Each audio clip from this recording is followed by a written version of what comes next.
Do you hate or love networking events? Stay tuned for my top 10 tips of how to get through your next one. What's up, everybody? Miro Wislow here. That's right, Wislow of Boss to Boss podcast. Thanks so much, everyone, for listening, tuning into the rants and recaps. We got some good tips coming your way today about 10 ways to network at events. But first, wanted to mention that if you are a listener, especially if you do follow us on iTunes, if you don't, please check us out. Scroll down to the bottom, leave us a review. It means a lot to us just as a growing podcast that's been ranked number 20 in entrepreneurship in the US. And we want to continue to be ranked, keep providing the best content, the best guests, everything your way for free. Reviews are at least the one thing we could ask for. They mean a lot. We appreciate it. And if you're interested in possibly advertising with us on our show, on our site, or maybe interested in a coaching session, want to learn about podcasting, business, overcoming anxiety, depression, and still living with it and still doing it all, let us know. Email us, message us. My direct email is miro@bost, the number 2, boss.com, or our website, boss2boss.com. That's the number 2 in there. And you can send us a message, scroll down to the bottom, and there's a contact us option on there as well. But back to what you all came here for. I got a couple little nuggets for you, tidbits that have worked for me, that I've kind of, learned from others, learned from networking and talking with a bunch of other people. And I've been through to quite a lot of events myself. I go to probably at least one or two a week, I would say, here in Chicago. Sometimes up to like 3, 4. Sometimes whenever I guess it depends, but I would say on average 1 or 2 a week of events. Or I go to big conferences as well once in a while, like the 10X conference, Thrive. I'm going to PodFest in March, which I'm pumped, in Orlando. But I go, I participate in chambers. I've been to some BNI groups. I've been to all types of those pop-up meetup groups, events, you name it. So it's something I'm not a stranger to. So without further ado, number 1. And these are in no particular order, but I think as I get towards the end, I'm going to emphasize a few. But first, do your homework. I cannot, I guess, talk more about this one.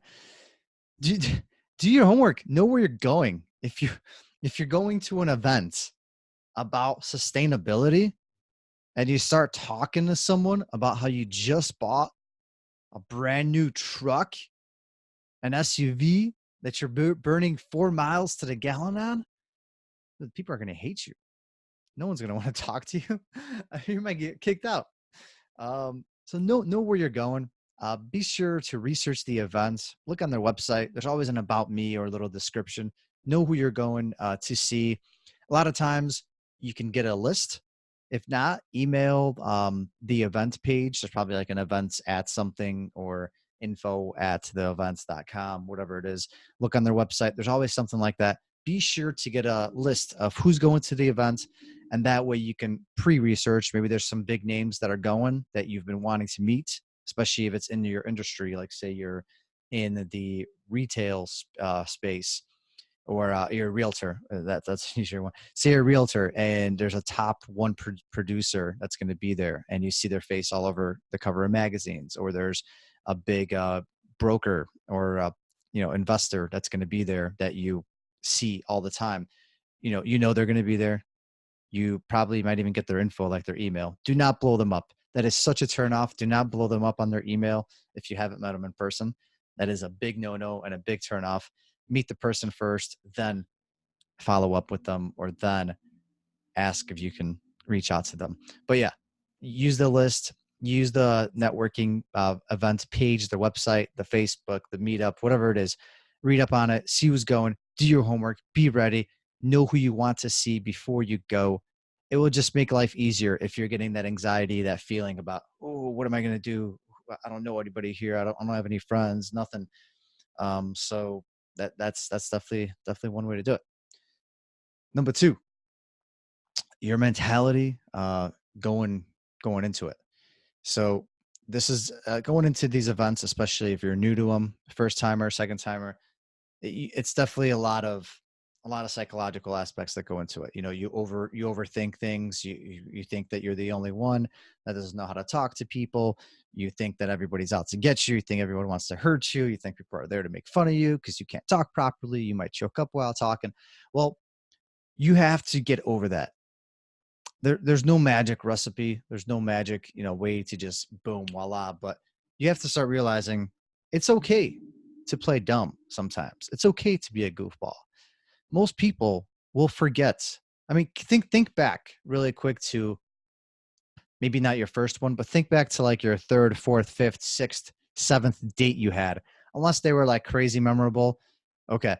You probably don't remember exactly what happened. You probably don't even remember who they were with, what restaurant you were at, what you ate, unless, you return to that place and it brings you back because visual memorization is definitely a big thing. But chances are you forgot. And if you did something stupid that night, like your breath smelled or you farted by mistake or you just called them out about something stupid and, that you forgot about it. They forgot about it. No one's going to remember the little small stupid things. And if anything, they make maybe you'll be remembered because of that little small thing that happened, that occurred. Number three, do not show off your accomplishments and brag. That is such a big no-no. Do not ever come in and introduce yourself to me, or when I introduce myself, and start bragging about everything you've done, about the awards you just won, about the raise you just got, about the job you work for, about how it's the greatest job in the world and you're so happy and you have an amazing family, 10 kids, 5 grandkids, you drive a Tesla, and you eat kale for breakfast, lunch, and dinner. Don't brag, please. We all have good things and bad things and accomplishments, and we're all going through a lot. If you come off as a person like that, I mean, personally, if someone's not asking me anything and they're just strictly talking about themselves and very one-ended and pretty much having a conversation with a mirror, and you are that mirror, and you're just making them feel better about themselves because they need the reassurance that what they're doing is so much better and cooler than everybody else, then I don't have the time for that. You shouldn't have the time for that either. You're going there for a reason. You're going there to connect. You're going there to make friends. You're going there to make partnerships, to make lifelong partnerships and make something of this, grow together, synergize. You're not going there to listen to someone's life story about what they eat for breakfast and dinner and how cool they are and what things they did that are so much better than you. They're not better than you. Leave those a-holes alone and move on. There's too many other cool people to network with, to meet, like me or you. Number 4, be sure to go to the bar or the late night events. I'm not condoning you have to drink, you have to get drunk or fucked up. I'm not. You don't ever want to do that, actually. That would be a huge turnoff. And, if you black out at an event or something like that, I mean, good luck reconnecting with these folks and people later on, because, not too many people, we're not 18, 21 anymore. I mean, you might be, but still, there's a time and a place for everything. And it's not at these events when you're going to grow yourself, your business, your life, whatever it is. But I do encourage you to go to whatever, say it's at a conference and there's like the nightly events. Say it's like a karaoke night, a golf night, a pool party, whatever, just like a meetup at the bar. Go to those. Um, the reason why is because at these events, apologize, people open up a lot more than they do at the actual like daytime events or at like the very formal, suit and tie, sit down, talk about yourself, whatever, present events. This is where people finally get a chance to kick back, relax. Maybe all day you were networking and finally this is like the nighttime thing. someone maybe just had a drink or two, and it's the person you've been wanting to meet for the longest time. And here you are, and number five, you buy them a drink. Maybe you did your research, and maybe you know this person is a huge whiskey enthusiast, and you go, you just walk up to them and you talk, bring up a quick conversation about whiskey, and bring up and ask them what's their favorite, and see if they have it at the bar and buy it for them. That will be memorable. There's or a beer or or cider, whatever. There's enthusiasts of all kind nowadays. It's just like something that could be. And I'm not saying maybe the person doesn't drink. Maybe you just sip on seltzer water with a lime, and that's totally cool. But a lot of times there might be some background music, there might be more noise. People are just more relaxed and chill, especially after a long day. That's what these events are for. It's just kind of a whole nother level. It's where a lot of people don't go to them because they're scared that you might seem as someone that likes to party or someone that likes to go out. When in reality, no. A lot of the people that are there, they'll think of you as like the cool one, the one that actually uh, is making an effort, because these events sometimes, just because they're hosted at a bar or they're late night, they may be overlooked because people will think that there's a negative that there's a negative connotation associated with them, and rightfully so. I could see why. I mean, yeah, eh, if you're thinking this event is going to be a big party fest, it's not. Like, don't come in there with that mentality. It's just a whole nother level of connecting with people when they're a little looser. Maybe they're not wearing that tie up to their neck, or that dress, that tight skirt, whatever it is. Maybe they're finally in more relaxed attire, and they could breathe, and they're clothes sometimes. Maybe they allow you to, they free you up. They free me up when I could wear something not as you know I don't have to be like perfectly dressed to somebody's events. I kind of loosen up a little bit myself too, and it makes conversation easier. So that's another way to look at it. Number six, go to the person that's alone in a corner, quiet, whoever it is, and talk to them. Those people are the ones that sometimes might have the most knowledge. They are the ones that could be just as anxious, as shy as you, maybe more. Imagine if someone walked up to you and talked. You're not going to say, "Oh, no, F you, get out of here. I'm not going to talk to you." No, you're going to embrace that moment. You're going to be so thankful that someone came up to you and started a conversation without you having to do it. But the thing is, in reality, not too many people are going to come up to you. You have to be that one to do it. You have to bite the bullet. It takes a second. Just walk up to that person. Chances are that person is freaking out, probably way more than you, because they're there and they were forced to be there. I don't know. Or they're just, not that they were forced, but they want to do this because they know how important it is to network and meet people and go to events to expand your network and grow together. But they will be so thankful for you doing it. And when you do it, you are essentially making other people feel welcome, and you're already starting up a conversation. There's dialogue there. You're getting the blood flowing. You're working on your speaking skills. You're essentially like a leader there. You started the conversation, and this person is probably so thankful that they'll do a lot of things. You never know what they might do in return. But what happens now is on to number seven. You are forming a talking circle. You are forming a group, and groups tend to grow. People are attracted to groups. So what happens here is when there's two of you, there's a chance, maybe a third person, maybe one of you that we want to, one of you knows somebody else that's there. Maybe they approach to come say hi, and boom, there's three of you. And if you get lucky, if you keep talking long enough, maybe a fourth comes by. Boom, that's that. And then next thing you know, it's like, whoa, there's like 4, 5, 6 of us. There's a whole group chatting it up. It's so easy to introduce everybody. Just everybody kind of introduces themselves, or like, as if you stop talking, you introduce yourself. Just put your hand out, shake everybody's hand. There's no harm in that. So many times I've been in these circles and no one will ever like budge or say anything. Just be like, "Oh, hey, by the way, I'm Miro. By the way, I'm Miro." Boom. Like, that's it. Simple as that. Takes 2 seconds. Everybody will like look at you as like the leader in the group too, and they'll be like, "Oh, that's the cool one. He or she was able to to say something, make me feel welcome too. And because a lot of other people are freaking out too. They are freaking out. So if you can make them feel welcome, they'll appreciate that so much more, so much. And you never know what might happen. You know, what goes around comes around. You never know who they're going to introduce you to, but you shouldn't expect that. You're there hoping to grow and help others grow. And with that, you know, good things happen. Good things happen. Good vibes, good people, good times, good things will happen. I promise you that.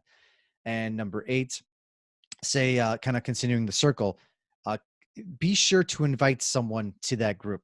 Maybe you're like, oh, I just talked to so and so 10 minutes ago. They are a firefighter. They can help you with your fire. I don't know. Or they are an accountant. They can help you with that damn tax problem. And you're going to run over and grab that person. You're going to be like, oh, they're right there. Or you're going to walk them over. Or maybe you brought a friend to the event. The best is inviting a friend and then using that friend as a reference. And you could like leverage people off each other and introduce each other to people.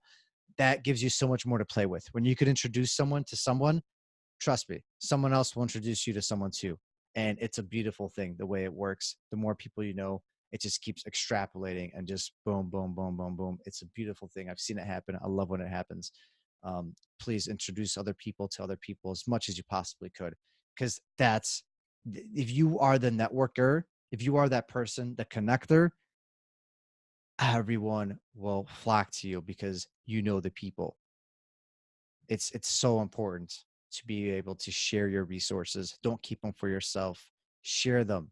You never know who could help who could help who could help you, how you could. It's so important. Be sure to share your resources. Don't be selfish. Don't keep it all to yourself. Number 9, listen, listen, listen, listen.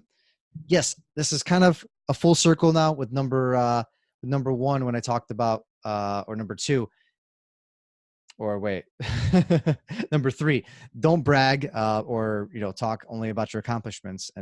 But yes, the other side of this is that you should listen, but obviously you can only listen so much. If someone is fully bragging, you shouldn't be sitting there and taking all that and wasting half an hour of your life. But you should listen. You have to but the way of listening that I mean is quality listening. When someone explains something to you, when someone shares something to you, listen and take that in before you have the 1,000 thoughts in your mind that pop in and you try to interrupt, you try to say something new. Listen first. Let them talk.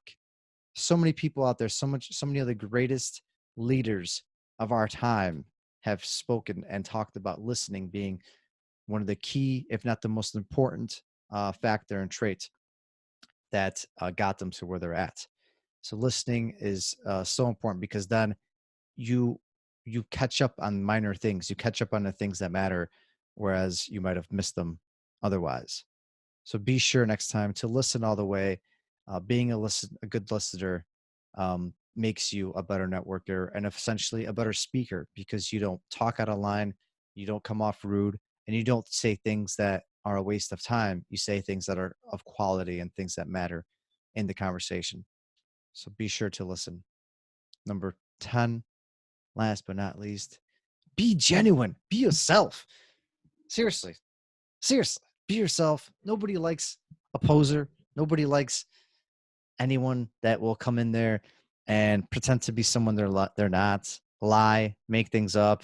It's going to come out sooner or later. It's going to come out. It is like people can find stuff out about you through your social media, through other people. Lies will catch up to you. Be yourself. People love the genuine you, especially if you meet them further, you see them at other events. Sooner or later, they're going to know more and more and more about you. It's going to come out. Be yourself, please. That is the number one most important thing. No one wants to talk to a poser, a faker, because it's going to come out. You can't keep it up forever. And that's when people will also start flocking to you and will appreciate you for who you are. Why would you want to be like someone else? That person's already done it. Why would you want to be a copycat? You are your own being. You're living your own legacy here. You are important. You matter. Be genuine. Thanks, everyone, for tuning in.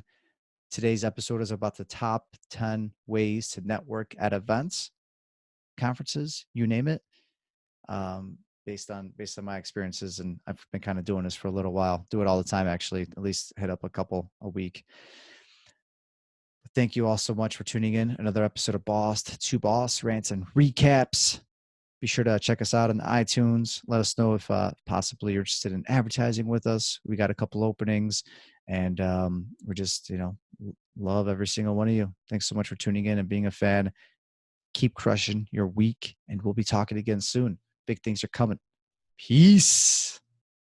That is all for this episode of Boss to Boss. Your next step is to visit bosstoboss.com, where you will find proven techniques followed by professionals to help you make that next step. Again, that is boss2boss.com. And remember, the time is now.